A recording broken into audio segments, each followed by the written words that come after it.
Sejam bem-vindos para o lançamento do livro Reindustrialização para o Desenvolvimento Brasileiro, que foi organizado pelo meu amigo Antônio Corrêa de Lacerda. Este é um evento que está sendo organizado pelo Conselho Federal de Economia, pelo Conselho Regional de Economia do Rio de Janeiro, pelo Centro Celso Furtado e pela Associação dos Economistas pela Democracia, ABED. Doutor Lacerda, vou fazer uma primeira exposição a respeito do livro. Depois eu passo o Carlos. A gente esperava também aqui a presença do Wallace Moreira, da Secretaria do Ministério da Indústria, Comércio e Serviços. Ele não pôde estar presente, mas muito provavelmente ele vai entrar de forma online, espero que dê tudo certo. E aí depois do Carlos ele também vai dar vai fazer uma explanação também, e depois a gente pode abrir também os nossos convidados aqui no Conselho Regional de Economia. Tá bom? Bom, então, imediatamente, passo o amigo Antônio Lacerda. Bem, boa noite a todos e todas. Começar agradecendo aqui aos organizadores, o Corecon, Rio de Janeiro, na pessoa do Marcelo e todos os colegas aqui, em nome dele, cumprimento a todos os colegas do Corecon, Rio de Janeiro, a ABED, a Associação Brasileira dos Economistas pela Democracia, que é acho que a mais nova dessas entidades, foi criada há alguns anos, no meio do período do ostracismo. Então, acho que, modestamente, a gente teve uma contribuição para o restabelecimento da mínima condição democrática de Estado de Direito e conseguimos reunir amigos e colegas em nível nacional. E o nosso querido Centro Celso Furtado, do qual também sou membro, aqui representado na mesa pelo professor Carlos Pichelt e o Gustavo da ABED, boa noite, e a nossa querida Rosa Freire da Guiar, a quem agradeço também a presença. Eu quero também destacar aqui alguns amigos, Silvio Tender, cineasta maravilhoso e tanta contribuição tem dado à cultura brasileira, à democracia também, com seus filmes, documentários. O amigo Davi Guerich, falei certo? A Clícia, o Wellington Leonardo, mais conhecido como Léo, a Flávia Vinhais, que é minha colega no COFICOM, o Zé Antônio Lutebar, e todos os demais colegas aqui presentes. Quando a gente cita nome, a gente corre o risco de fazer omissão. O Gustavo da ABED já foi citado, também agradecer e dizer da minha satisfação estar aqui comentando um pouco esse tema, que é fundamental. O tema da industrialização, da reindustrialização, ele é significativo, dada a situação brasileira. Eu vou usar 4 slides aqui para vocês não se cansarem muito, mas isso vai facilitar a minha exposição. Então, aqui, é coisa de economista, você sabe que economista gosta de gráfico, mas aqui eu vou tentar traduzir o que a gente quis demonstrar aqui. É o seguinte: normalmente, o que a gente vê na mídia, no dia a dia, é a variação do PIB, a variação da indústria, a variação dos investimentos. E aqui o exercício de economista é traduzir isso em número índice, para a gente ver, variou tanto, mas quanto esse tanto é em relação ao nível anterior. Então, nós tivemos a grande crise de 2015-2016, e aqui na linha cinza é a trajetória do PIB. Então, o PIB cai, 2015, 2016, ele tem um desempenho ligeiramente positivo, mas veja que ele está no mesmo nível de 2014. Bom, e aí o retrato da nossa desindustrialização, que não é de hoje, mas que se aprofundou, a linha laranja, o tombo foi ainda maior. Veja que relativamente ao PIB, não só foi maior o tombo, como também está num nível muito aquém do nível anterior à crise. E o preto, que é o investimento, também teve um mergulho profundo, que é natural, ninguém vai investir diante de uma crise. O que move o investimento é a expectativa de aumento da demanda, que não ocorreu, e também condições para isso, financiamento, taxa de juros. Então, nós estamos num nível de investimento também muito aquém da crise. E, particularmente nesse quesito de investimento, nós estamos, então, num nível, comparativamente aos demais países, muito aqui. O primeiro nosso lá é Brasil. Então, na média 2019 a 2022, a formação bruta de capital, que esse palavrão significa o investimento que é realizado em construção civil, máquinas e equipamentos, ou seja, aquilo que vai dar margem a outras atividades, foi de apenas pouco mais de 15% em média ao ano, relativamente ao PIB. Isso está muito aquém da média mundial, 26%, muito aquém do mundo em desenvolvimento, 33%.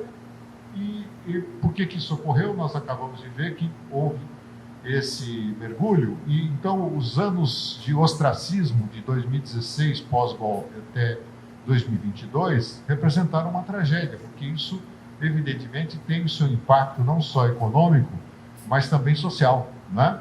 O aumento do desemprego, da precarização do trabalho, né? Das condições de vida, porque, junto com a destruição da economia, houve a destruição não só das instituições, como das políticas públicas, né? Então, foi um período difícil, agora vem o desafio da reconstrução. E, particularmente no tema cerne dessa noite, que é a desindustrialização, o que a gente vê aqui, que essa linha vermelha, nas últimas décadas, o Brasil perdeu participação da indústria, que é a indústria manufatureira, que é mais fácil de medir, relativamente ao PIB.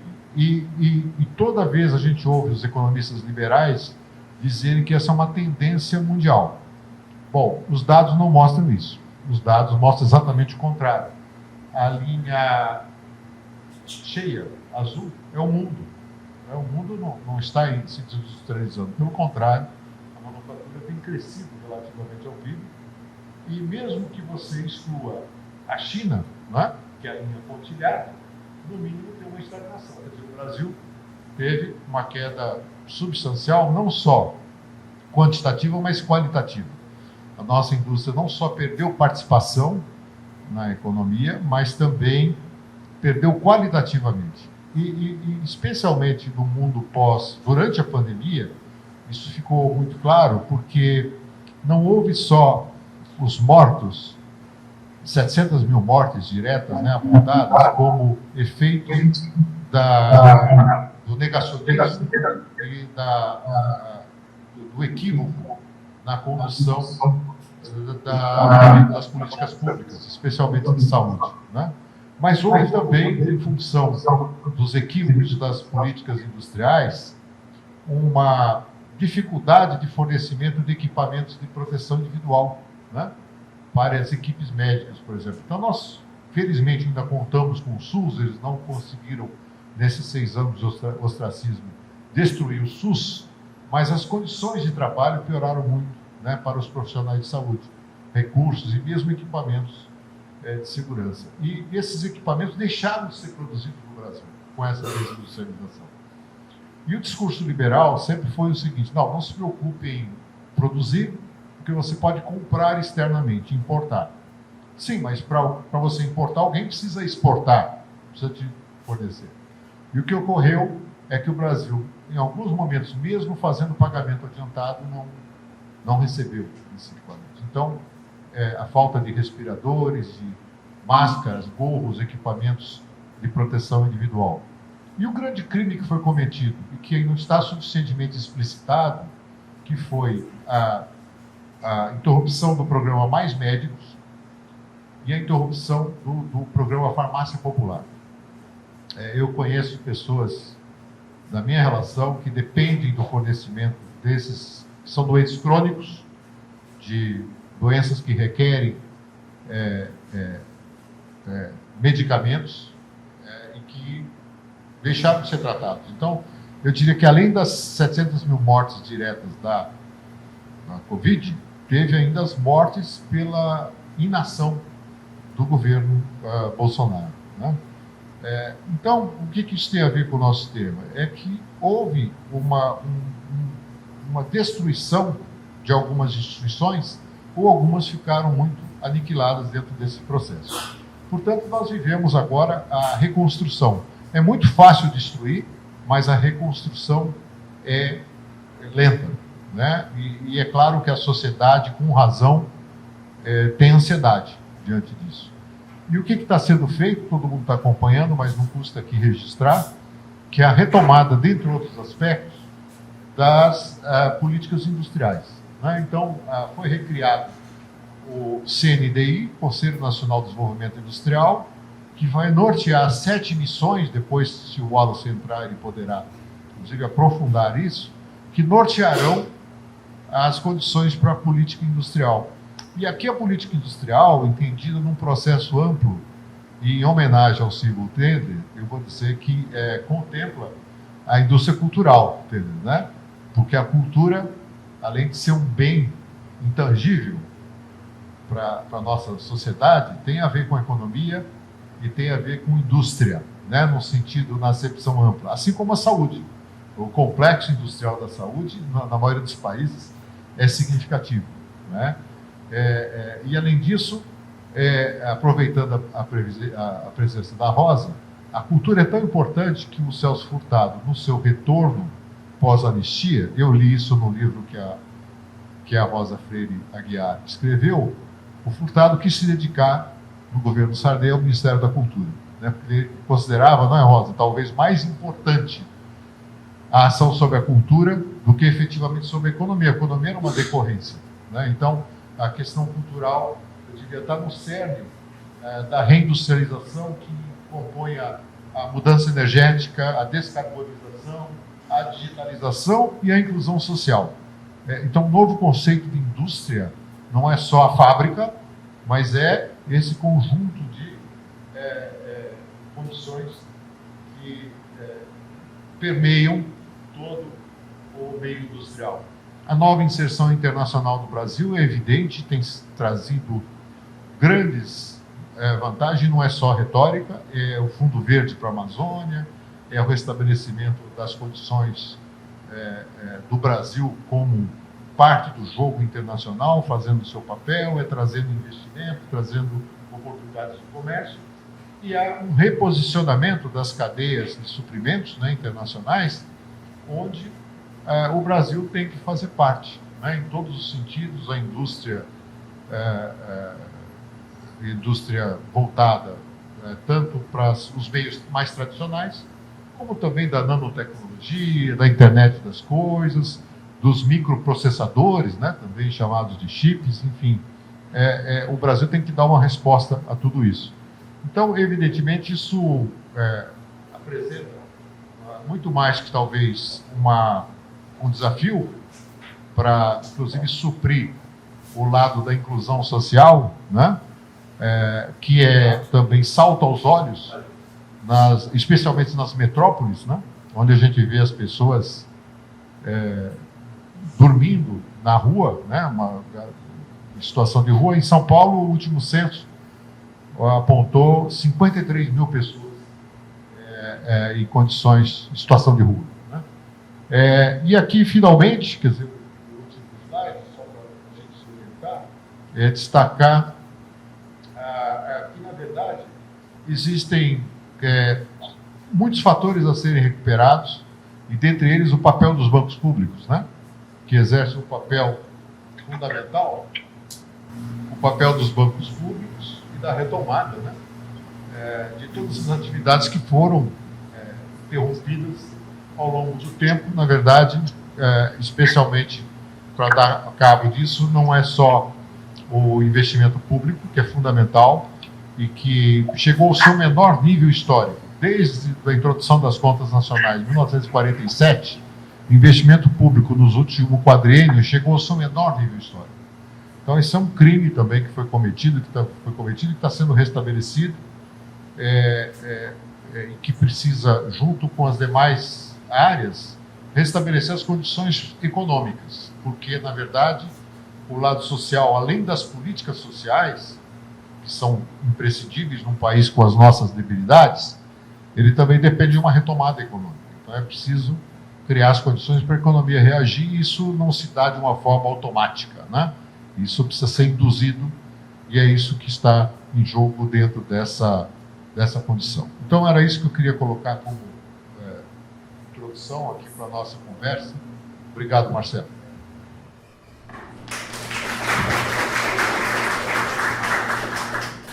Obrigado, Antônio. Deixa eu aqui destacar novamente a presença do Gustavo, da ABED. Na realidade, toda essa mesa faz parte da ABED, né? Bom, a ABED já estava representada, né? Bom falar isso. Destacar também o livro, né? O nosso livro, o livro está sendo lançado hoje, tá? E passo agora, então, para o Carlinhos Pinto. Eu esqueci de falar que esse livro tem colaboradores, né? Então, além de... Obrigado, Marcelo, por ter me devolvido aqui.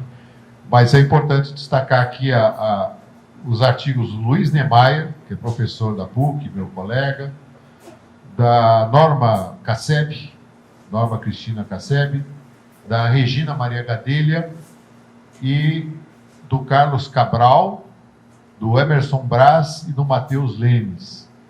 Esses últimos são ex-alunos nossos que entraram na coautoria dos trabalhos aqui. Então, eu organizei, sou coautor também, mas teve a colaboração desses citados. Obrigado. São todos da PUC? Ok. Não, fico feliz que eu também estudei na PUC. Né? Bom, então, passo para o Carlinhos, que espero que seja o Celso Furtado, por favor.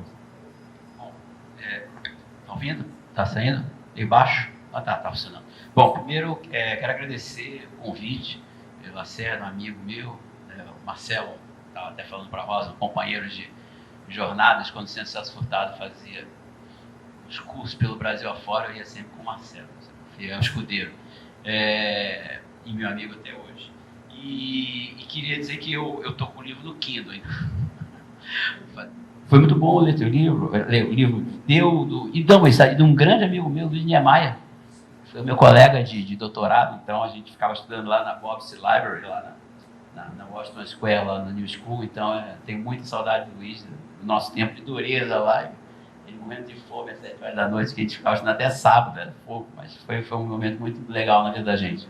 Então, o Luiz fez um trabalho muito legal aqui nesse artigo, sobre uma espécie de síntese de várias abordagens sobre desenvolvimento, e vários autores, e principalmente no final ele fala de perspectivas e políticas econômicas que devem ser utilizadas. Então, acho que é um artigo muito bom, por exemplo, para quem não conhece a literatura, dá uma geral bem grande na literatura. Mas, eu acho que eu falei do Luiz pessoal, mas eu só estou perdoado, né? Por causa da amizade nossa.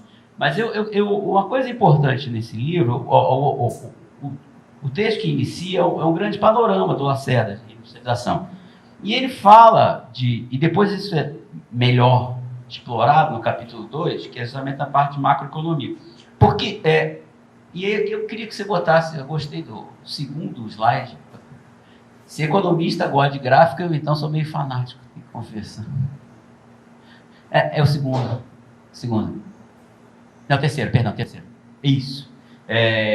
Porque quando a gente discute desenvolvimento, industrialização, a gente tem dois grandes eixos, por assim dizer, tá? A gente tem um que eu chamo de micro ou estrutural, tá? Que é um eixo que diz das estruturas produtivas, do que o Luiz trata aqui no último capítulo, e também no penúltimo tem um tratamento sobre a economia brasileira, da Regina Maria Gadelha, que são estruturas produtivas. Para mim, microeconomia é isso. Como não sou neoclássico, para mim, estrutura produtiva, comércio nacional, estrutura do comércio nacional, mudanças estruturais, mudanças tecnológicas. Isso a gente chama de micro, eu chamo disso de microeconomia, que é a parte estrutural da economia, que é muito importante.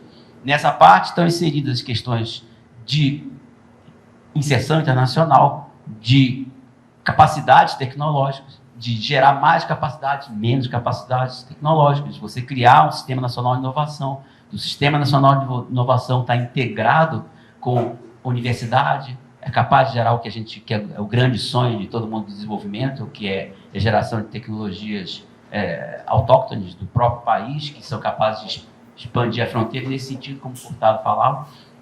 Você ter a relação entre cultura e tecnologia é muito mais próxima do que as pessoas pensam, tá certo? E a prisão cultural acaba te aprisionando também no padrão tecnológico.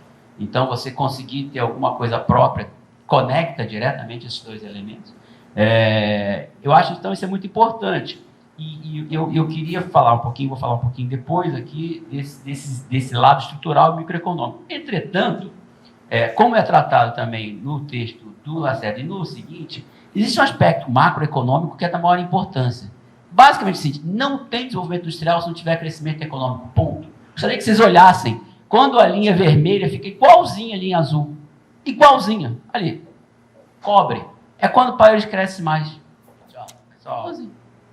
Mundo e Brasil. Mundo e Brasil. O Brasil casa com o mundo nesse período. Tá? Por que o Brasil casa com o mundo nesse período? Porque o Brasil cresce razoavelmente bem. Depois, o Brasil descasa com o mundo, mas é verdade que dá a caída em 2008, porque em 2008 a gente sofre a crise e a China continua. Os Estados Unidos param, mas a China continua.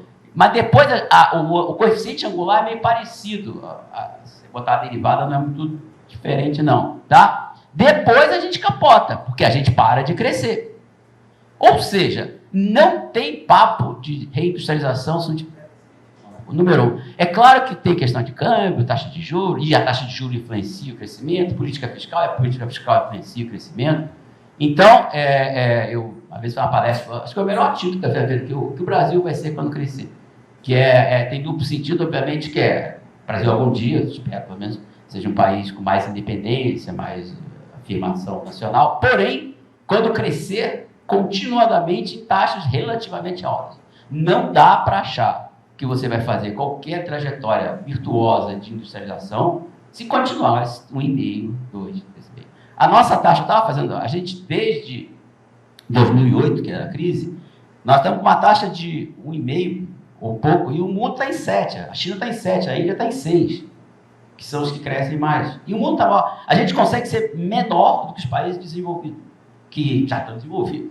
Tudo bem. É quando eu falo, o Japão não crescer, tá, lamento pelo Japão, mas todo mundo já é rico. Entendeu? Então, o pobre não crescer é uma coisa e o rico não crescer é outra. É a famosa diferença entre nível e taxa. Tá certo? O nível já é alto, a taxa pode ser baixa, tudo bem.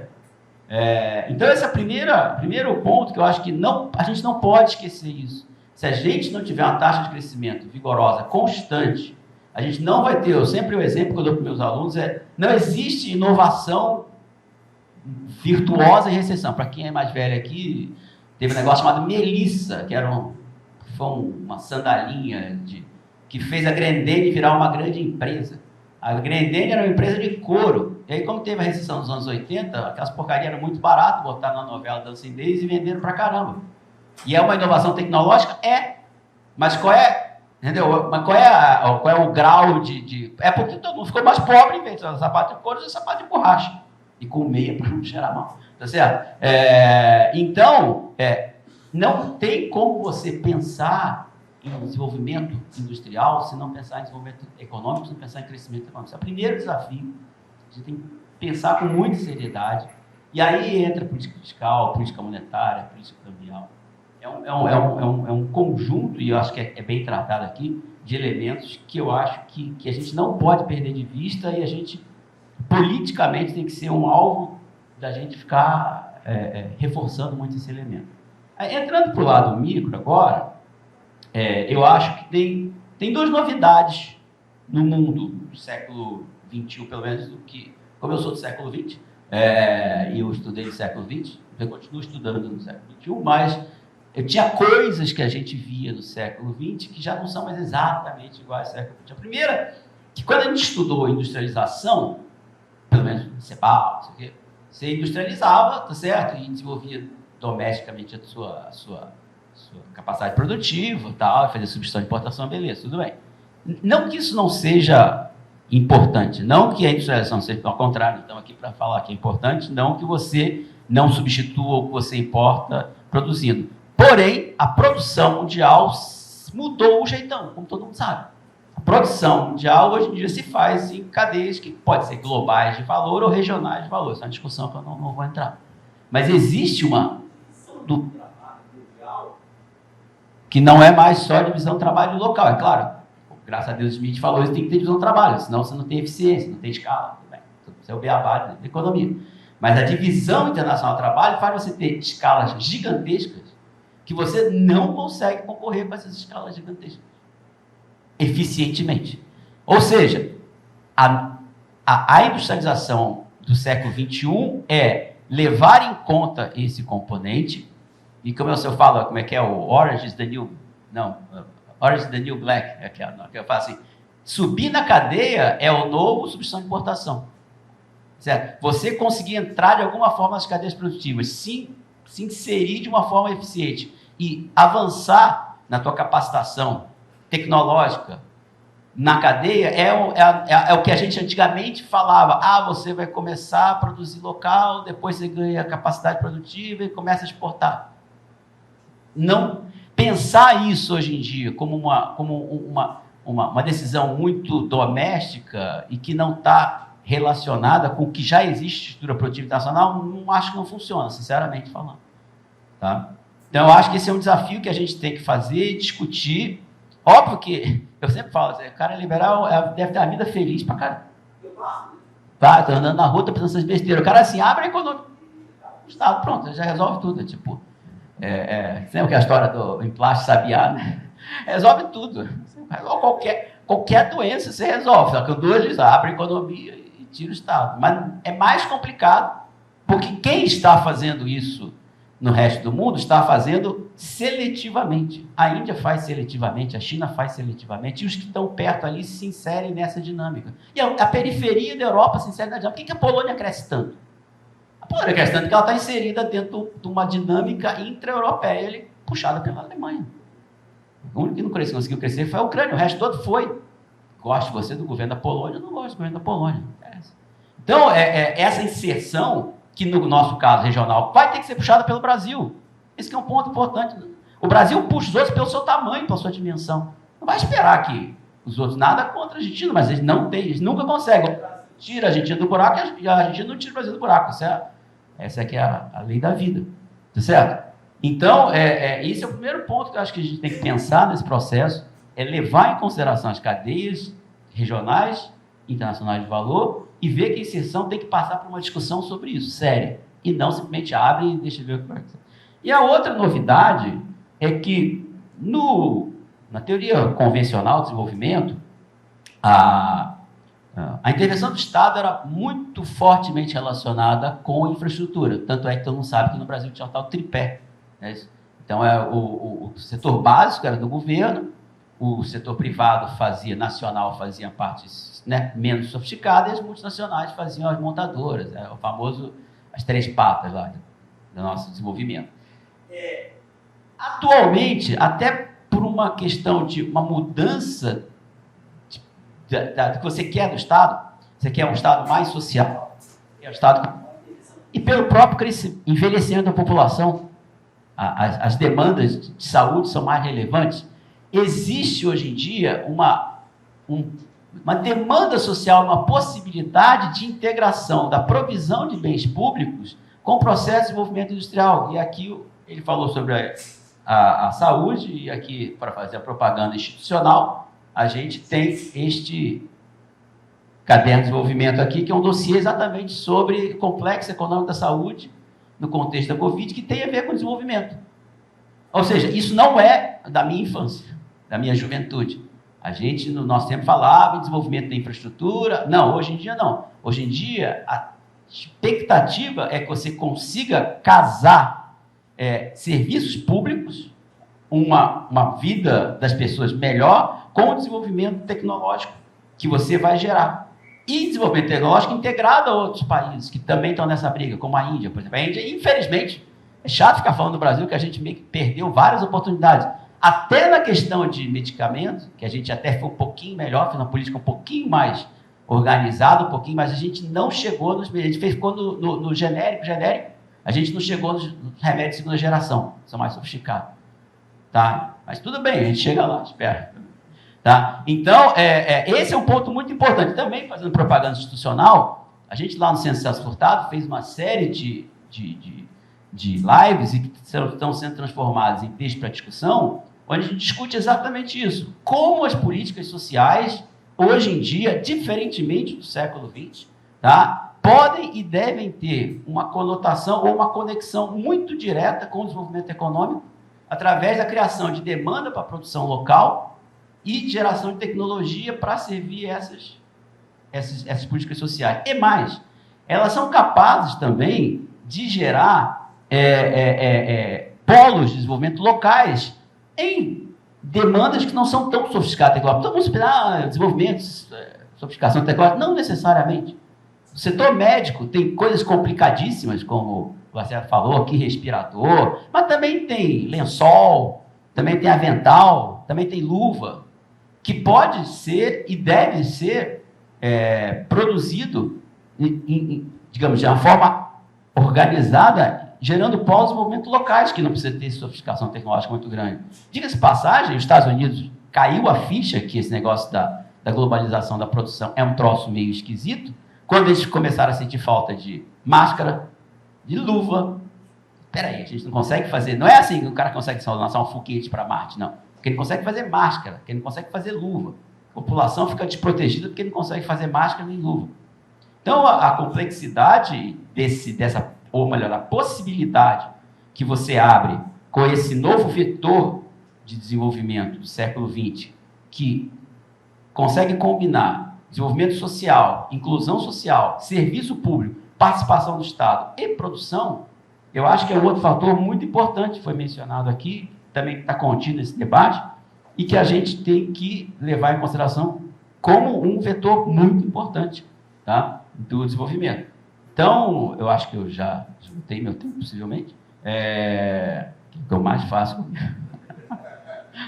Então, eu acho que a gente deve pensar, assim, usar o livro, vocês leiam o livro, por favor, e pensem nisso. Primeiro, as microestruturas que eu depois falei sobre cadeia de valor e as novas formas de você fazer conexão. E aí, também a coisa que o meu amigo Bruno está aqui, e ele tem um plano de desenvolvimento aqui para o estado do Rio de Janeiro, essas, eu ainda sinto, Lacerda, muito pouco coordenado. Está falando do Rio de Janeiro. O Bruno fez aqui tem um plano de desenvolvimento do estado do Rio de Janeiro que ainda não é conectado com o nosso querido BNDES, que está aqui nessa querida Arco da Carioca. Entendeu? E assim sucessivamente. Aí eu concordo plenamente com você. Desmontar é fácil, montar é complicado. Para você montar, você tem que conectar coisas que estão desconectadas e que, infelizmente, tem restrições e ataques constantes, né, para fazer um troço que supostamente seria bom para todo mundo. Então, você tem que lutar contra os caras, juntar quem está querendo fazer parecido e conectar isso, senão é tão fácil. Mas eu acho que esses polos podem e devem ser fatores importantes e, finalmente, se não crescer, não vai dar nada. Então, tem que concentrar em pensar em políticas fiscais, monetárias e outras macroeconômicas que sejam capazes de garantir uma taxa de crescimento elevado e persistente, que vão dar parecer com o mundo e não ficar pior do que o mundo. Tá? Obrigado.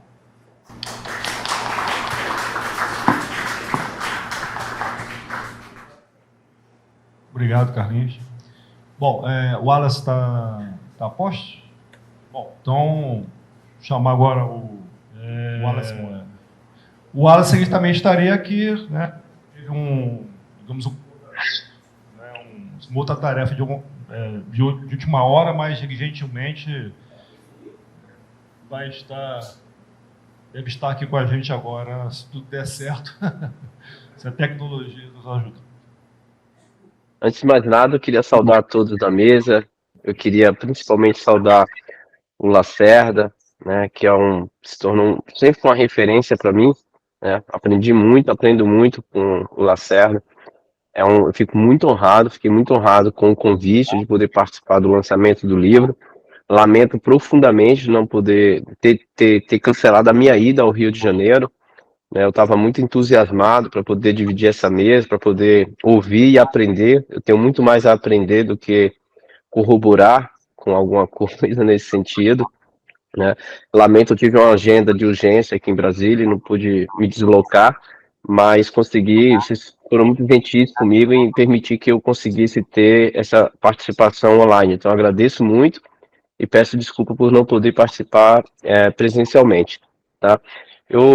Como eu falei, vocês são minhas referências, então eu aprendo com vocês. Então, né, o que eu vou falar, acho que não é nada daquilo diferente do que vocês já conhecem, mas a perspectiva que eu tenho, a visão que eu tenho sobre o lançamento do livro, é que ele ele está sendo lançado em um contexto extremamente propício e relevante, estratégico, porque a reindustrialização não é algo mais só do Brasil e, por isso mesmo, passa a ter maior relevância, porque, em geral, a perspectiva do complexo de vira-lata que predomina no Brasil não nos permitiria falar da reindustrialização se o mundo não estivesse falando, ou se falássemos sobre ela, estaríamos sendo excluídos do debate, né? Porque, geralmente, o que é bonito lá fora, o que está sendo feito lá fora, não é bem-vindo aqui no Brasil, né?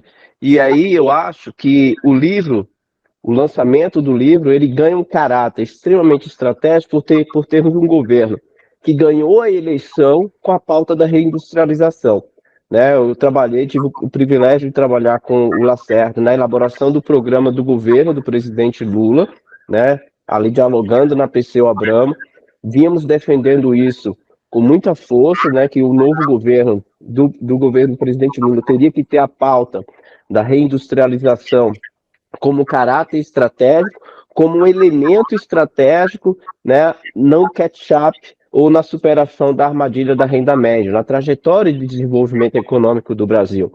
E eu acho que a temática, adentrando neste momento, ela se torna relevante porque a impressão que eu tenho, a leitura que eu faço, é que política industrial foi criminalizada no Brasil, né? Política industrial tanto criminalizada como aqueles que defende passou a ser excluído do debate ou ser chamado de dinossauro, né? Ou ser chamado de dinossauro. É um termo pejorativo que foi atribuído a todos aqueles que defendem política industrial. E, inclusive, nos anos 80, né, o princípio do Gary Becker, né, que a melhor política industrial é não ter política industrial, acho que dominou o debate no Brasil. E uma coisa que o professor Carlos estava comentando, que eu acho importante, é de que nos anos 90, o debate em torno das cadeias globais de valor também serviu de instrumento para simplificar a estratégia de desenvolvimento. É só abrir a economia. Eu costumo dizer que a coisa mais fácil no mundo é ser liberal, porque você não precisa explicar nada. Você não precisa enfrentar debate. É dado como verdade absoluta, né? Você ser um heterodoxo, você defender algo contrário ao mainstream é muito mais complexo e difícil do que você corroborar com um princípio básico do liberalismo, né? E eu acho que agora as evidências mostram de que esse tipo de reflexão mostrou o equívoco, porque os países asiáticos, quando se comparam com os países da América Latina, né, avançaram muito quando comparado com nós. E aí o Danny Roderick, ele tem um estudo que é muito bom, talvez eu acho que um dos melhores papers deles que eu gosto, sobre o consenso de Washington, avaliando a experiência da América Latina e a experiência da Ásia. Ele vai dizer assim, olha, uma das grandes diferenças entre os países asiáticos e os países da América Latina. Quando se pega os 10 pontos do consenso de Washington, e aí trazendo de novo a fala do professor Carlos, eu estava muito atento a ela, né? Os países asiáticos implementaram do ponto 1 ao 5, numa perspectiva macroeconômica. Mas do ponto 6 ao 10, eles falaram, não, isso aqui a gente não abdica, que são as políticas industriais e de inovação. E os países que adotaram o receituário da macroeconomia atravessaram pela crise de 97 e voltaram atrás. É o caso, particularmente, que eu conheço um pouco mais, que é o caso da Coreia do Sul, né? Que reviu as suas medidas pós-crise de 97. E essas políticas industriais de inovação foram responsáveis pela trajetória de catch-up tecnológico, e é isso que o livro organizado pelo Lacerda traz para a gente poder refletir da relevância e a importância que as políticas industriais têm. E veja, nesse período, a ideia das instituições foram usadas principalmente para explicar, né, o atraso ou não atraso, ou porque as nações falham, né? Que é o Acemoglu, e excluir o debate da política industrial, como se as instituições por si só elas fossem suficientes para explicar ou não a questão do empecilho para o desenvolvimento econômico. E aí eu acho que, numa perspectiva schumpeteriana, a gente sempre criticou essa perspectiva, porque dependendo, né, do nível de renda de um país, não é a questão das instituições em si, mas sim os entraves para o catch-up tecnológico. Aí eu concordo plenamente, né? A questão da microeconomia é avaliar estruturas produtivas, é avaliar, né, como que funciona a dinâmica de um regime tecnológico, como é que funciona a dinâmica da aproximação entre os atores do Sistema Nacional de Inovação. Eu acho que o livro ele vai contribui muito para a gente trazer para esse debate, para entender como que o Brasil pode utilizar das políticas industriais como uma estratégia de desenvolvimento econômico para superar, né, a armadilha da renda média, ou trazendo o debate furtadiano para a gente sair da condição de periferia, para a gente brigar e implementar uma política de profunda transformação estrutural que não se limita apenas, diga-se de passagem, à questão de políticas microeconômicas e políticas industriais, mas também dialogar como que a política macroeconômica do país pode corroborar para que a gente possa superar as deficiências estruturais da economia brasileira. Eu acho que mais do que nunca, essa perspectiva estruturalista ela se torna estratégica para se pensar políticas industriais e pensar no Brasil. Né? Eu costumo dizer que antes mesmo da Mariana Mazzucato falar em missões, na América Latina, com o pensamento cepalino, nós já discutimos essa perspectiva por muito tempo em um caráter, uma perspectiva estruturalista.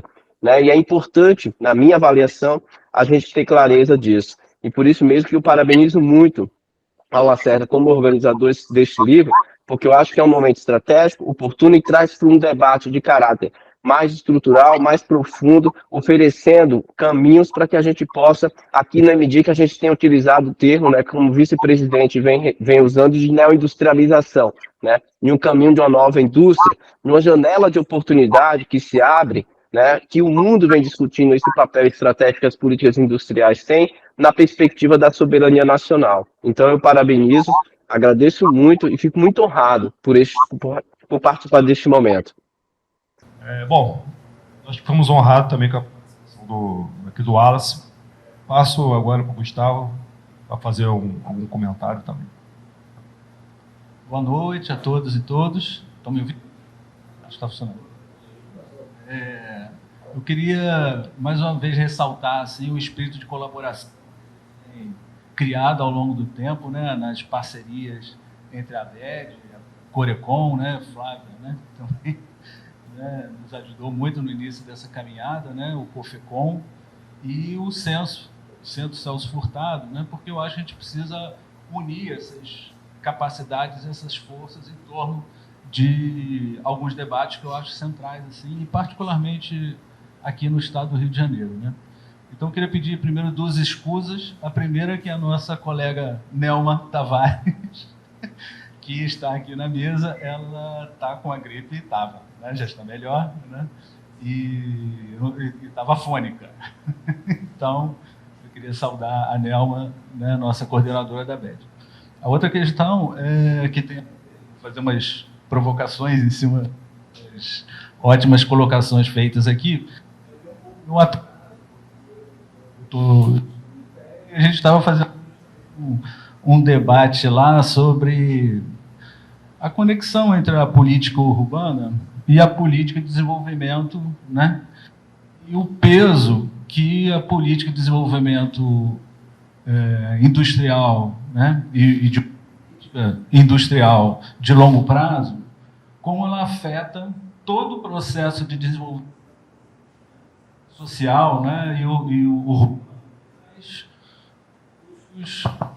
e traz custos enormes para a vida das pessoas, né?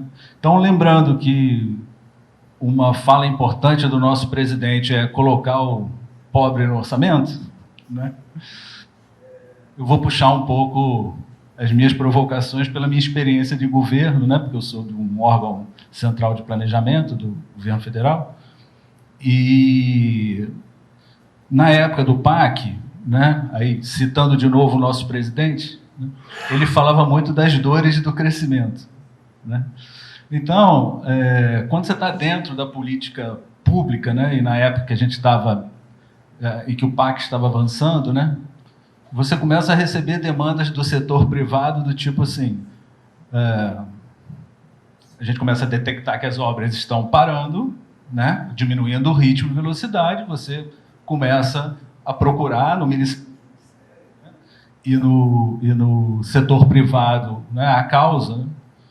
E aí você começa a descobrir que por exemplo, a construção civil, ela opera muito no just in time, né? Ela não fica estoque, né, de materiais, não é assim que ela funciona, né?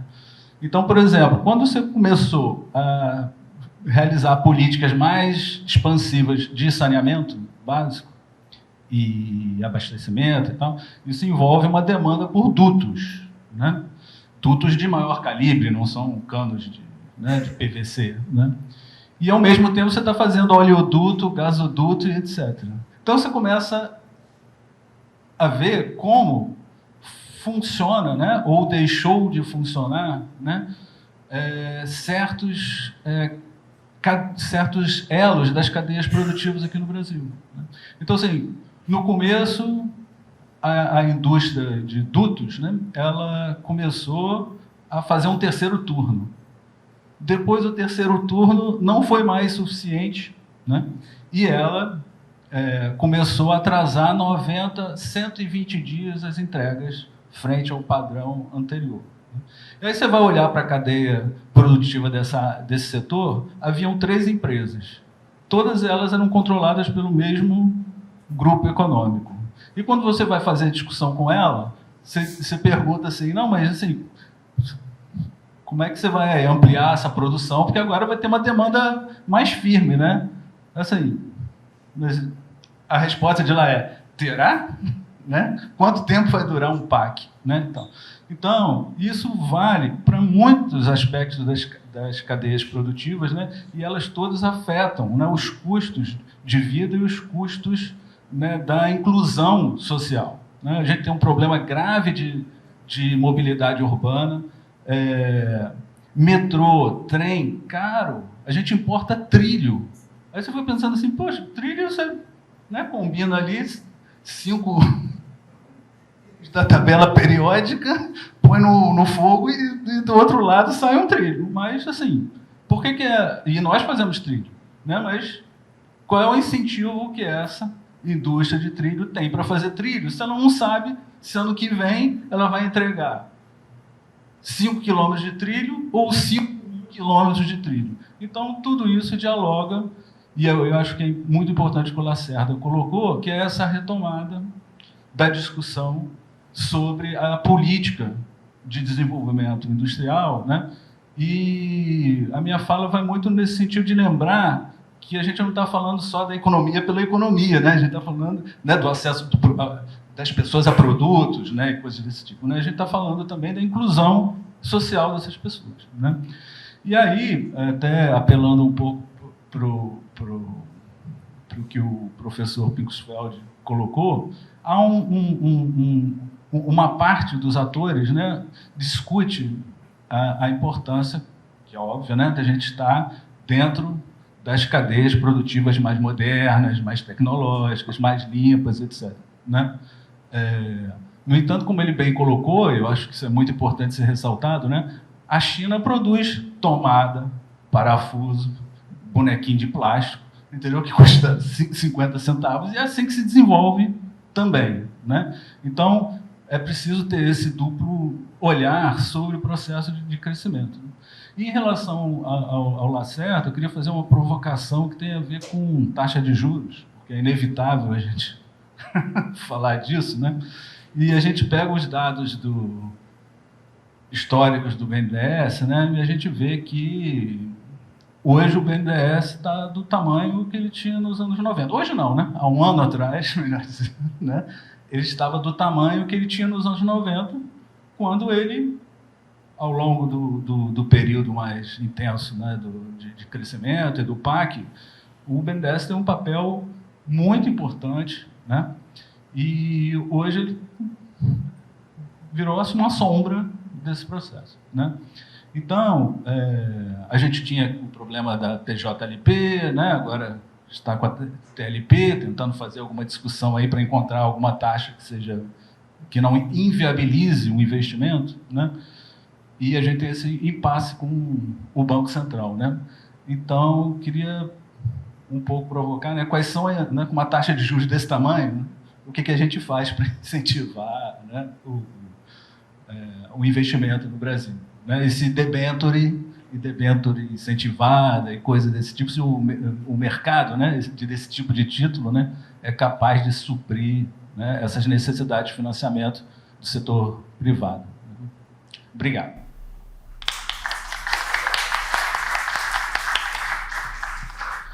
Valeu, Gustavo. Bom, deixa eu...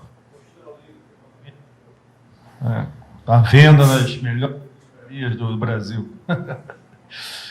Bom, então vamos fazer o seguinte, né? Vamos abrir uma rodada, né, de 3 ou 4 falas, né? Vai fazer alguma provocação, alguma pergunta. Né? Quem se habilita, a nossa companheira da BED já está se habilitando para... Bom, boa noite a todos. Professor Lacerda, é um prazer tê-lo aqui e já estou aqui com o meu livrinho para depois você dar o autógrafo.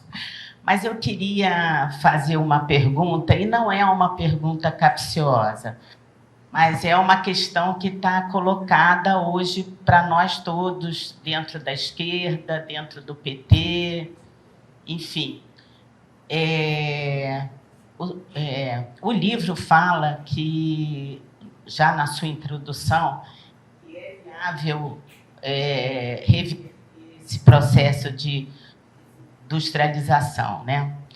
E o presidente Lula tem falou agora, de novo, na França, que o país vai voltar a investir, vai investir em novas tecnologias, vai investir em energia renovável e vai voltar às políticas sociais. E a gente tem, por outro lado, um pacote, um regime fiscal sustentável, proposto pelo Ministério da Fazenda, aprovado agora no Congresso, com algumas alterações. Eu estou falando que não é capcioso, porque não é para dizer ser contra, por favor, mas você acha, e isso eu também estou querendo me aprofundar nessa questão, você acha, com essa política do regime fiscal sustentável, a gente vai conseguir dar essa reviravolta que a gente precisa? Meu nome é Fernando Lins, eu não sou economista, sou engenheiro, né? Sou da área mineral. A minha pergunta para o professor Lacerda é o seguinte: em que ponto, em que medida, o professor acha que o setor agrícola, agroindústria agrícola, né, e agropecuária e o setor mineral podem servir para catapultar, levar a indústria de transformação, a indústria manufatura no Brasil? E por que não aconteceu isso nesses últimos 20 anos, 30? Porque esses setores estiveram bem, né? E isso não serviu para melhorar a indústria mais avançada do Brasil. Obrigado. Boa noite. A minha pergunta é para o professor Lacerda. Meu nome é Georgia, eu sou economista, trabalho na Rural, e a minha dúvida é o seguinte: você acredita que o modelo Flying Geese, implantado na Ásia, poderia ajudar a reindustrializar a América Latina? Meu nome é Clícia, eu sou conselheira aqui do Corecon, e a minha pergunta é: qual a adequação na formação do economista para atendimento desse projeto de desenvolvimento baseado na reindustrialização? O que eu percebo é que o economista tem sido muito formado na avaliação de políticas econômicas, mas instrumentais na área de planejamento, para o desdobramento desses projetos está faltando. Não sei. Boa noite, meu nome é Graciela Rodrigues, eu sou meio um estranho no ninho, porque não sou economista, pertenço a uma rede que acompanha a política brasileira a partir dos movimentos sociais. Sou da REBRIP, Rede Brasileira pela Integração dos Povos. E nós estamos agora organizando o processo de debate sobre a reindustrialização brasileira com duas perspectivas, dois olhos. A primeira, porque nós estamos muito preocupados com o acordo União Europeia-Mercosul, que é um forte obstáculo, possivelmente, a esse processo de retomada da indústria em sendo aprovado do jeito que está, e eu acho que o presidente hoje fez uma declaração muito interessante em relação a isso, e nós estamos empenhados, então, em discutir a argumentação da digitalização como mais um argumento, não é só o tema ambiental.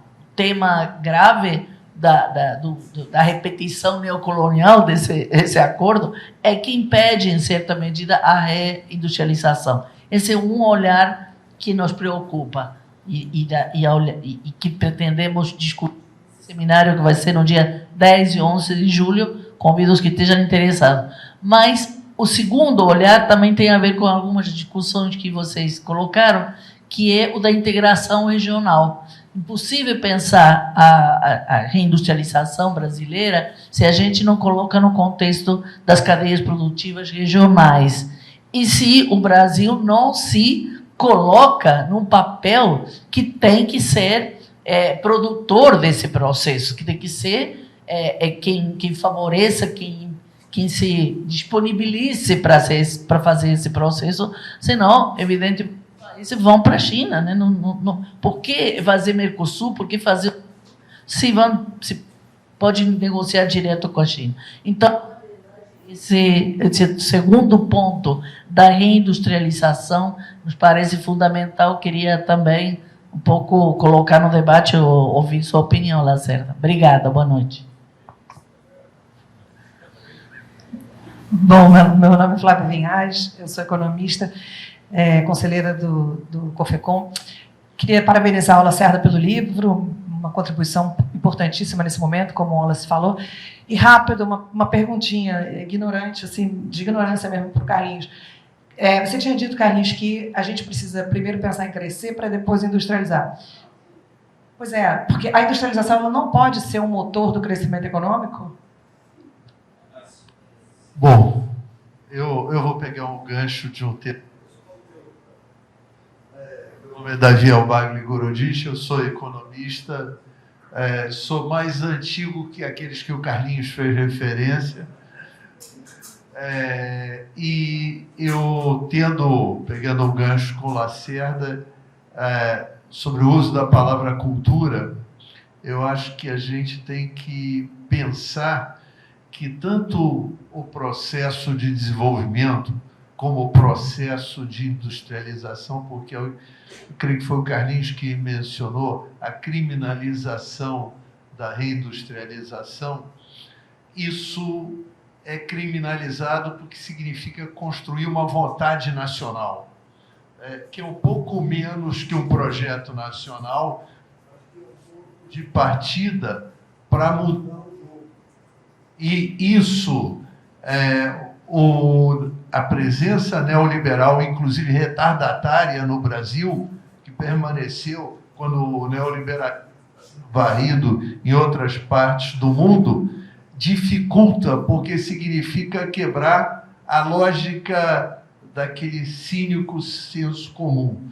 Então, o problema que eu jogo de volta tanto para o Lacerda como para os outros que interviram nisso, é como enfrentar isso do campo de vista cultural e ideológico, e tudo isso vai na mesma preocupação que essa companheira da Rebrique significa mudar os olhos de Miami para a América Latina, que é uma coisa muito difícil.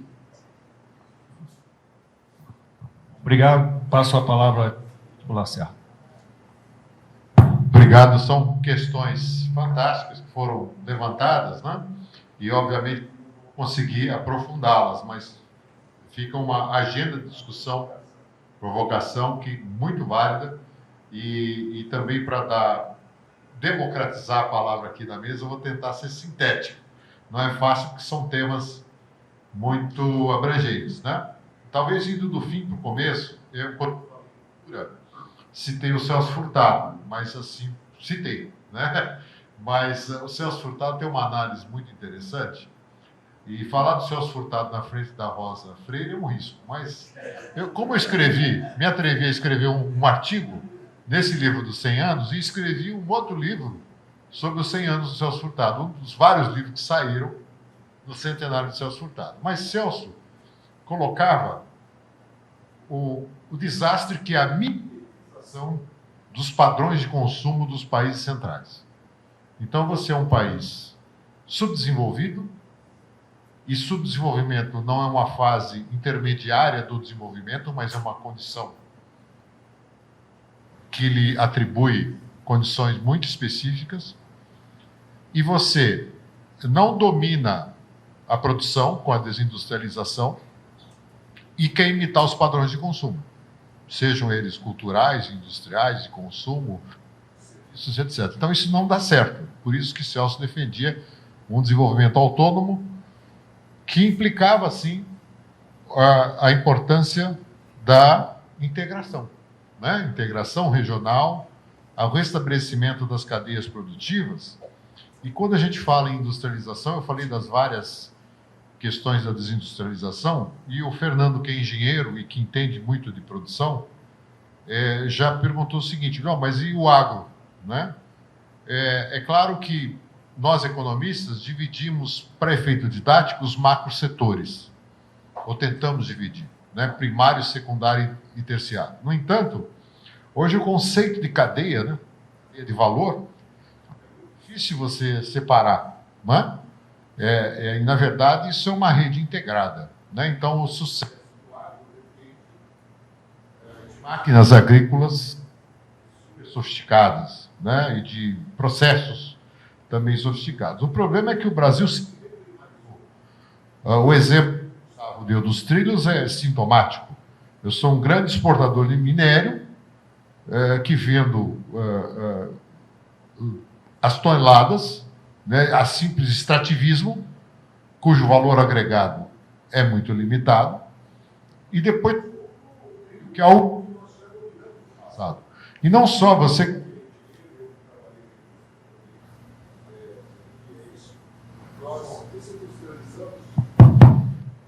realizamos os processos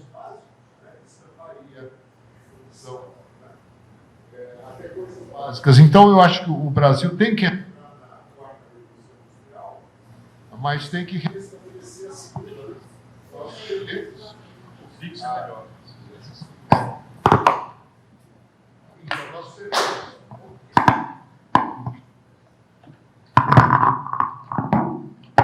E nós perdemos elos da cadeia produtiva. Então, nós temos que criar um novo, mas restabelecer o antigo.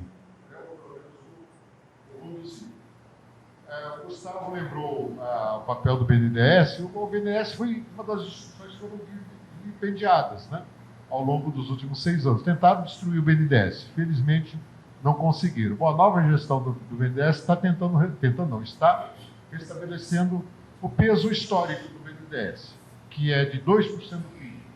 Hoje ele chegou a menos de 1% nos últimos anos. E você lembrou bem a questão das taxas de juros. Quer dizer, nenhum país pode se reindustrializar e crescer, não é, Carlos, com essa estrutura monetária. É uma loucura, né? E aí a pergunta como é que é o nome da nossa colega da ABED? Nelma. Né? Em que medida isso se colocam as restrições do arcabouço fiscal? Bom, a gente tem que ver o contexto político e econômico, né? Uma das causas de você ter atingido o menor nível de investimento público histórico foi o famigerado teto de gastos, a emenda constitucional 95. E nós estamos aqui nessa mesa muito à vontade para criticar o teto de gastos, porque o fizemos no seu nascedouro, em 2016. Quando a proposta foi colocada, nós nos posicionamos, todos nós, muito claramente, que o orçamento doméstico não se compara com o orçamento público. Aquilo é uma aberração dizer que, assim como as famílias e as empresas não podem gastar mais do que arrecada, o Estado também não pode. Isso é uma imbecilidade que, no entanto, foi sacramentada pela visão do teto de gasto. O teto sucumbiu, o governo Bolsonaro não cumpriu o teto, né?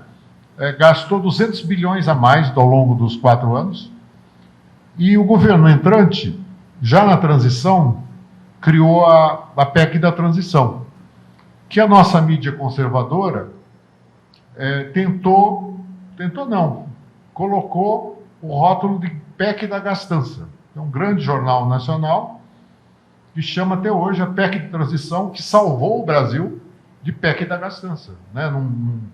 Então, é dentro desse contexto que foi apresentado o arcabouço fiscal. Minha visão sobre o arcabouço fiscal.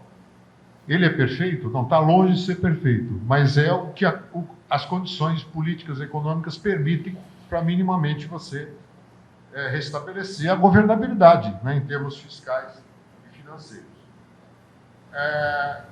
A pergunta da Georgia, eu vou remeter para o Carlos Picosfeld, que entende mais desse assunto que eu, tá, no modelo asiático. E a Clícia pergunta da formação do economista. Bom, a gente vem debatendo isso, né, nas entidades dos economistas há muitas décadas. Nossa visão, vou permitir dizer nossa, mas na verdade minha também como professor há muitos anos, eu acho que nós temos já há alguns anos, como é que chama isso? As diretrizes curriculares muito flexíveis.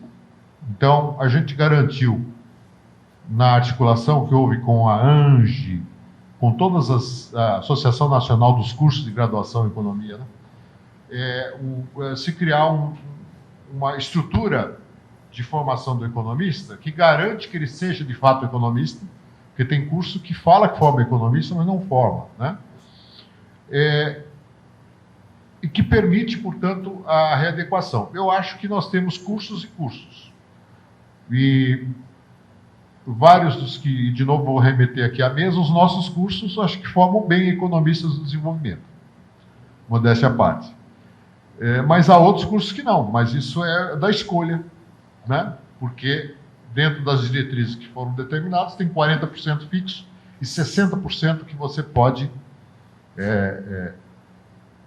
formar de outras vezes. Eu conheço universidades de tradição que deixaram de ensinar a economia brasileira. Eu não sei como é que alguém pode se formar economista sem estudar a economia brasileira. E não estou falando de uma universidade privada, não, uma universidade pública, lá de São Paulo. Então é isso, quer dizer, na verdade, a escolha está dada, né? Bom, eu acho que passei basicamente por alguns e aí podemos dar sequência. Obrigado. Acho que o Carlinhos pode... Bom, o Gustavo falou duas coisas importantes, três, na verdade, porque aí já permite responder para falar, que eu já queria responder, mas... a primeira é que essa história do trilho, rapaz, foi um trauma terrível, porque quando eu vi que o trilho do VLT era da Bélgica, assim, para um cara já mais veterano, terceira idade, foi um terrível isso, porque como eu falo, eu sou do século XX, cara. Século XX, fazer trilho era tipo século XIX.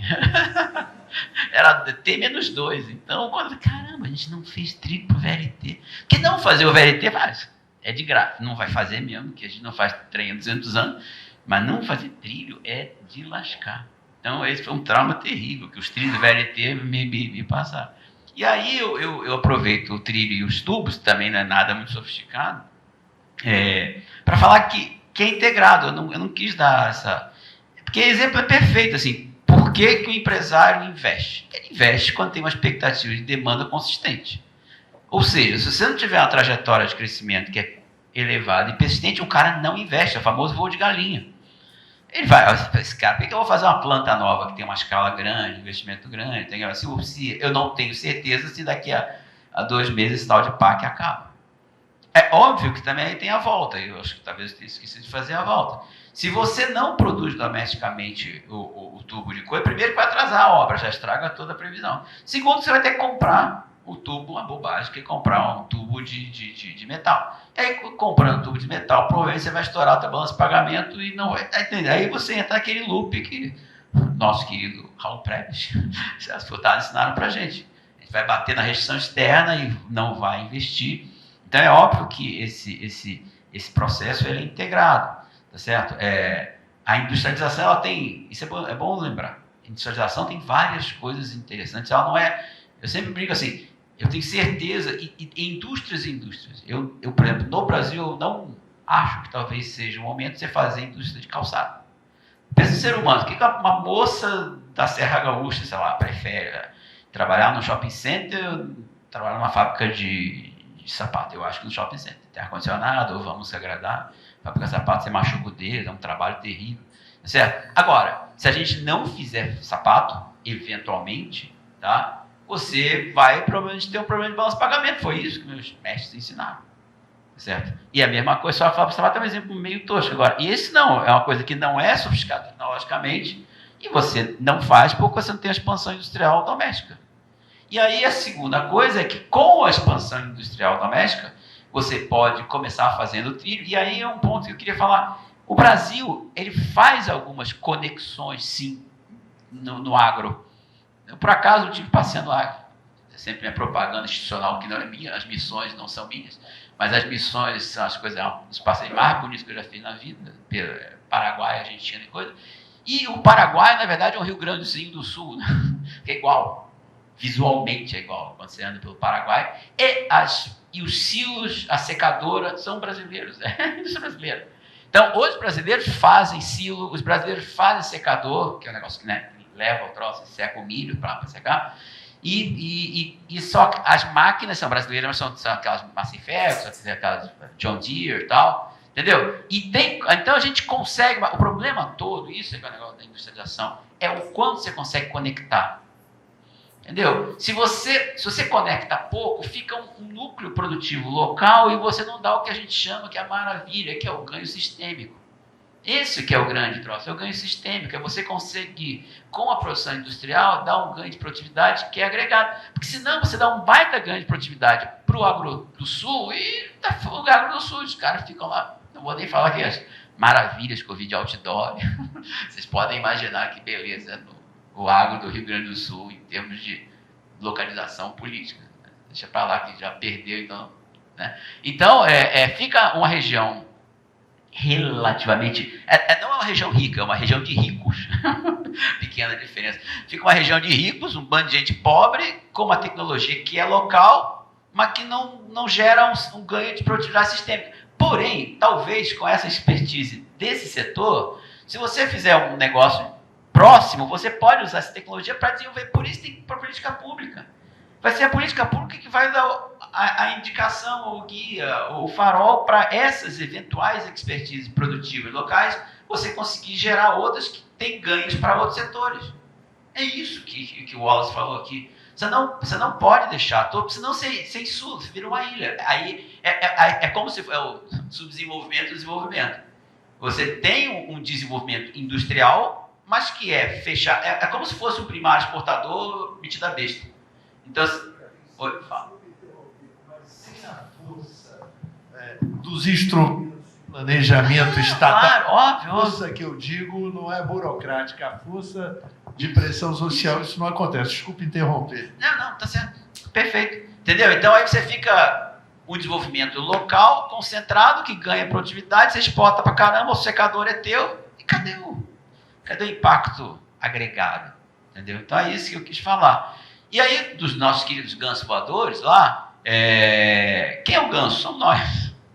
Não, porque se você olhar os gansos asiáticos, eles vão assim, vai ao Japão, depois vai à Coreia, depois vai não sei o quê.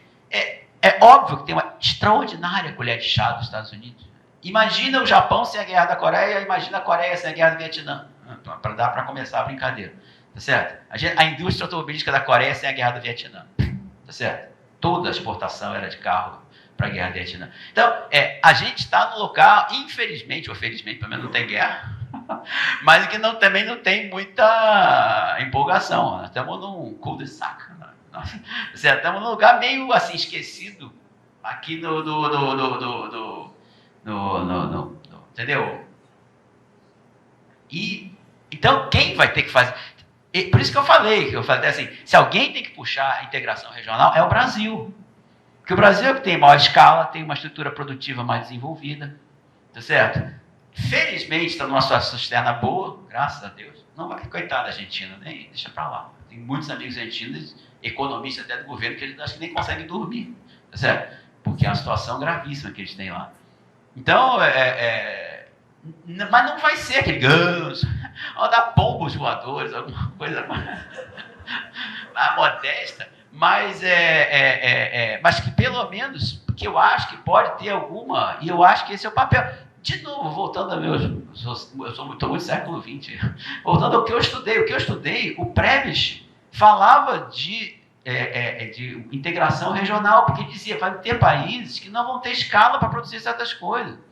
Você vai ter que ter um país grande que vai ter escala e uma integração. A ideia da integração latino-americana, sul-americana, não é minha, do Prebisch, tá certo? Nem é de ninguém, ou de antes, de outros pensadores, tá certo? Mas que tem tudo a ver com isso que a gente está falando. É um super, né? É um grandão com planejamento e integração. Porque a parte ruim é que é difícil, a parte boa é que não tem outro jeito. É assim que o mundo foi e é assim que irá. Essa fantasia que abre e deixa aí, tá bom. Não, e só um último comentário, que para mim é a coisa mais inimaginável, que esse é para mim o maior golpe dos liberais. Eles fingem que nós estamos discutindo aqui de Coreia, que o pessoal aqui, eles fazem política industrial. Agora eles estão fazendo assim, escancarado. Agora, depois que não tinha máscara, luva e paninho, e agora que tem China e tudo. Mas antes, eles faziam de um jeito meio stealth, né? meio escondidinho, entendeu? Eles faziam política. Vocês acham que política militar é o quê? Os caras gastaram nesse F-35, sei lá quantos bilhões, é o pior picaretagem. Se a Lava Jato F-35, esse caça deles que não foi direito, que custou sei quantos bilhões a mais que devia ter custado. Política industrial, para eles, é política militar. Por que eles juntaram? Por que eles acabaram com... juntaram a Boeing com a Lockheed Martin, que é da antiga, século XX, viajou no avião DC-10. Acabou, cadê o DC-10? Que depois virou MD-11. Por que acabou a MD-11? Você viajou de DC-10, não viajou? Você ia para Paris? Então, que era o da Varig, não era o da Varig? É o MD-11. Não tem mais MD-11. Eles juntaram porque a Boeing, como é que é lá da França? A Airbus começou a ficar forte pra caramba e eles precisavam também uma integração produtiva. Para de comprar os caças da McDonnell Douglas e vamos juntar, acabar. É assim, todo mundo faz. Gente, não é verdade que só os atrasadinhos fazem e os outros não fazem. E todo mundo faz. Só que eles às vezes fazem disfarçado. Eles fazem com compra pública. Bom, eu não vou nem falar que minha ex-colega lá, a Mariana, já escreveu sobre isso e tal. Então, não, ele estudou na New School, junto com o Luiz, a Mariana Mazzucato. Não, tá vivo, tá ótimo. Mas ela fala isso, ela fala do GPS, ela conta bem essa historinha, que não existe isso. Isso é uma história da carochinha. Política industrial existe de forma explícita, de forma implícita e integrada, quanto melhor. Como é que os caras fazem política regional lá, gente? Faz política regional com base militar. Eu estava vendo, na época, a telefonia celular tinha desenvolvido muito na área de San Diego, não sei o quê, porque tinha muita gente formada em mão de obra, porque tinha sido uma base militar que eles tinham meio que abandonado e já tinham deixado um núcleo local. Então, tem jeitos e jeitos, mas tem que fazer. O jeito que você faz aí é alternativo, tá certo? Então é isso. E aí, então, eu acho que o nosso ave voadora vai ter que realmente puxar, vai ser o Brasil, tá? Mas eu acho que... E eu acho que é mais integrado que passando a bola, entendeu? Agora eu faço carro, agora você faz boneca Barbie, agora você faz headphone, entendeu? Eu acho que vai ser um troço mais integrado e com política pública, que a gente estava falando. E eu esqueci de falar a política de mobilidade urbana, que tem um tremendo impacto tecnológico, que tem um tremendo impacto de demanda e é super importante para a vida das pessoas. Bom, muito obrigado, Carlinhos. Então, eu vou passar para o Gustavo. Gustavo, você pode fazer também essa saudação final? Okay, acho que... Pode ser, bom, lógico. Eu não tenho nada a ver com economista, embora tenha sido casada com um, mas não pega por osmose, não é uma coisa que... É verdade. Mas eu digo, não pega por osmose, não adianta que não... Não, mas eu queria dizer o seguinte, hoje de tarde eu ouvi, muito impressionado, eu fiquei calor fundo, o discurso do Lula em Paris, onde está tendo a reunião que o Macron organizou, né, de uns 50 chefes de Estado, né, chefes de governo, para tentar um novo diálogo norte-sul, uma nova, né, mais que necessário, né, e eu vi o discurso dele hoje, são exatamente 19 minutos, eu acho que vale a pena ouvir tudo, e ontem o dele, aquela coisa maravilhosa, popstar, né, na Torre Eiffel, né. E ele fala o tempo todo, ele falou hoje de novo da coisa do clima e da necessidade de lutar contra essa poluição imensa e tal.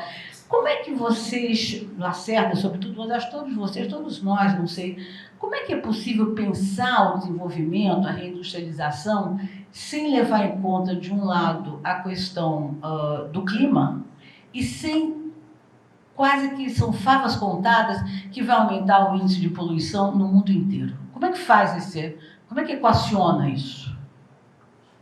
Obrigado, Rosa. Bom, de todo modo, eu vou passar aqui para o Gustavo. Gustavo pode fazer os seus comentários e a sua saudação. Bom, na verdade, minhas palavras finais são justamente para a gente retomar, né, o esforço do diálogo, né, interinstitucional, né, e aproveitar, né, outros canais, né, que estão fazendo debates, né, que se conectam muito com o mundo da economia, né, e lembrando que a economia não é, né, economia é política antes de qualquer outra coisa, né, e que essas contribuições que a gente traz e tal, elas precisam estar nessa mediação com esse mundo que está pensando de outra forma essas interlocuções, né, e as conexões com outros temas, né, então eu queria agradecer, né, o Corecon, né, e particularmente a figura do Marcelo, porque a ideia é justamente aproveitar o lançamento do livro do Lacerda, né, para a gente reativar uma agenda de debate que a gente começou a fazer antes da pandemia, né. O Rio a gente precisa unir os atores, né, preocupados, né, com o Rio, né, para além dos debates econômicos nacionais, porque não tem como desvincular uma coisa da outra, né? E o Bruno tem feito um esforço grande nesse sentido, né? E agora, né, no governo do Estado, né? O Mauro Osório tem um debate histórico e vários outros atores aqui também, né? E a gente precisa retomar essas agendas, porque eu acho que é nessa interface, né, que a gente dá vida a esses debates, a gente troca muita informação, as pessoas têm origens diferentes e aí a gente vai, né, compreendendo que esses processos não são meramente intelectuais nem meramente acadêmicos, porque tudo que a gente faz também é aplicado, né, para além da atividade, eventualmente, na academia e tal, né? Então, queria agradecer, né, aos colegas e parabenizar pelo livro do Lacerda. Eu vou adquirir um agora, né? E agradecer também o esforço dos colegas, né, do Centro Celso Furtado, que são um campo de resistência, eu acho, importante do debate, particularmente aqui no Rio, né? Então, Valeu, Gustavo, obrigado. Bom, então eu passo para o Carlinhos para fazer as suas finais e pode... Bom, de novo, muito obrigado pelo convite. A gente está muito feliz de participar do lançamento aqui do livro do Lacerda. Acho que o que o centro puder participar do debate, a gente está fazendo. Eu falei, vocês vão no nosso site, tem uma cooperação aqui com o Marcelo. Estou muito feliz de estar lançando um boletim de análise econômica. Está lá, tem os modelinhos até de... Falar nisso, o negócio do coisa fiscal, 2,5 complicado, me deixa para lá, mas tem lá umas coisas para quem se interessar, para ver umas expectativas de crescimento, tem coisa. Então, podem ir no nosso site, www.centrocelsofortado.org.br, dá para baixar bastante coisa legal. Eu agradeço muito. Ô, Rosa, o pessoal está ligado nisso, entendeu? Então, tem o tal de Big Push Verde, o BNDES está muito ligado a isso. Então, indústrias relacionadas ao hidrogênio, então é um tema central, tá?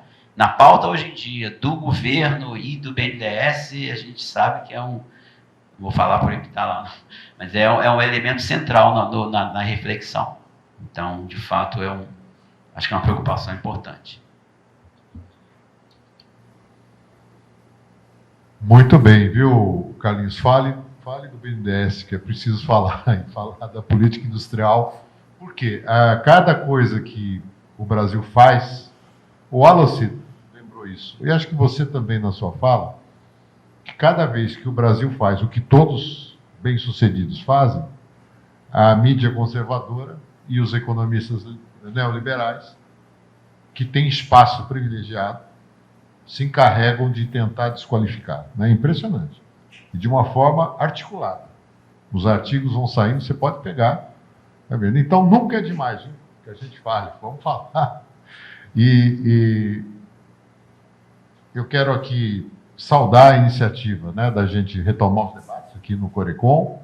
Todo o apoio, né, Flávia, do COFECOM nessa linha. O COFECOM tem uma comissão de política econômica, do qual nós fazemos parte, e queremos também participar, já fazemos, né, esses debates em nível nacional, mas é importante que o Rio de Janeiro também o faça, São Paulo também está, de alguma forma, fazendo isso, e outros também. Eu tive até em Anápolis, Goiás, né, e tive uma sensação parecida, com todo respeito a Goiás, da que foi descrita aqui pelo Carlinhos, né?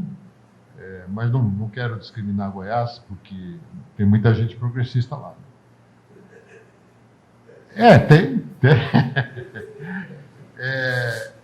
E eu quero destacar o seguinte, quer dizer, o que está mudando, né, além de tudo que já foi falado aqui.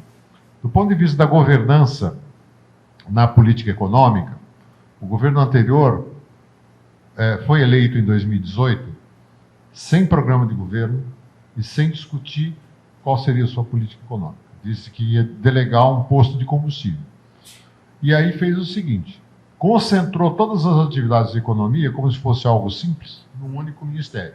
Não, é o sabichão que vai fazer tudo. Isso foi uma tragédia para o país, além de todas as tragédias que nós tivemos.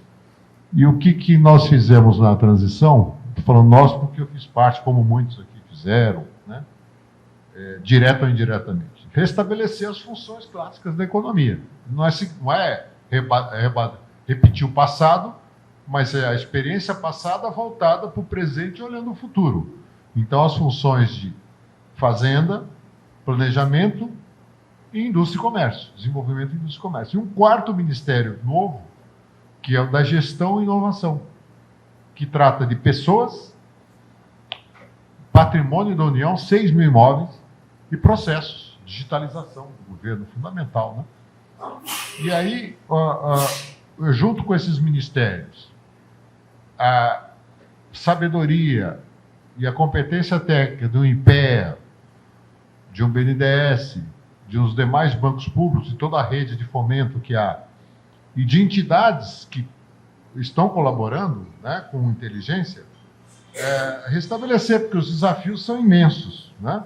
E é preciso enfrentá-los de uma forma bastante ampla. Então, Rosa, é nesse contexto que a nova industrialização, né, precisa aproveitar a vantagem inegável que o Brasil tem, não é isso? Quais são essas vantagens? Bom, uma das maiores economias do mundo, que tem autonomia hídrica, autonomia alimentar e autonomia energética, né? 90% da nossa matriz é limpa. E tem aí uma perspectiva fantástica com o hidrogênio verde, não é isso? O hidrogênio verde se apresenta como uma grande oportunidade. Então, o discurso histórico do Lula, particularmente o de hoje, né, eu acho que foi o mais marcante, e é histórico, vai entrar para a história, recoloca o Brasil naquilo que ele nunca deveria ter deixado de ser. E ocorreu nos últimos 6 anos de ostracismo, que está sendo agora recuperado. E isso não é só retórica, né? Isso é algo concreto em termos de recursos. Porque a pergunta é sempre, Nelma lembrava isso na sua fala, é que para tudo você precisa de recursos, né? E que foram atrofiados, seja pelo isolamento do Brasil frente ao mundo, seja pela destruição dos organismos de fomento interno, e seja até pela extinção de ministérios e de órgãos que cuidavam, porque pelo menos você precisa colocar o tema na pauta, né? Então, o Carlinhos lembrou disso também, né? Bom, pelo menos o tema voltou à pauta. Agora vamos pegar as boas práticas internacionais, o conhecimento teórico, tudo, e construir o que seria uma nova política de desenvolvimento a partir desse quadro. Então, nesse ponto, eu acho que temos algo a construir. Os desafios são imensos, porque, evidentemente, todo o retrocesso econômico e social coloca uma urgência, não é isso? Sobre decisões e implementações de políticas cujos resultados não são imediatos. Então, você precisa cuidar do imediato, e eu acho que isso tem sido muito bem feito, não é a minha área, mas, por exemplo, na área social, foi feito um recadastramento, né, das pessoas para repensar o Bolsa Família, repensar os programas sociais, que são as atividades de emergência que você tem, né, e, ao mesmo tempo, sem descuidar da estratégia, mas, evidentemente, o cara que está com fome morando na rua, vivendo na rua ou tentando sobreviver na rua, não dá para esperar os resultados. Bom, muito obrigado a todos vocês, é uma grande satisfação ter estado aqui. Obrigado. Alô, né? Bom, deixa eu mostrar o livro Reindustrialização para o Desenvolvimento Brasileiro pela última vez. Queria agradecer muito a presença de todos, Gustavo, aqui do Lacerda, do Carlinhos. Fiquei muito honrado, e também porque foi feito pela PUC, né, com os profissionais da PUC de São Paulo, que eu tenho muita saudade de lá, né, um lugar que eu passei bons momentos. E dizer o seguinte, eu escutei o discurso, né, hoje do Lula, né, 19 minutos, mais ou menos, né, 18, 19 minutos. Eu assisti 2 vezes, porque eu acho que foi realmente o melhor discurso da vida dele. Né? Foi o discurso da vida dele, realmente. Achei fantástico. E dizer que, pelo menos agora, a gente tem uma vantagem, né, de que tudo indica ter um governo realmente que está preocupado, né, com o tema, né, e está empenhado no tema. Né? O próprio Lula já falou, o Alckmin, que é o vice-presidente, inclusive, escreveu um artigo na Folha de São Paulo falando em neoindustrialização. Não sei se o termo é bom, mas enfim. Mas está valendo, né? Aliás, também agradecer aqui o Wallace também, que, como ele falou, ele deveria estar presente aqui, mas se dispôs, sim, a fazer uma conversa com a gente online. Muito obrigado. E até a próxima.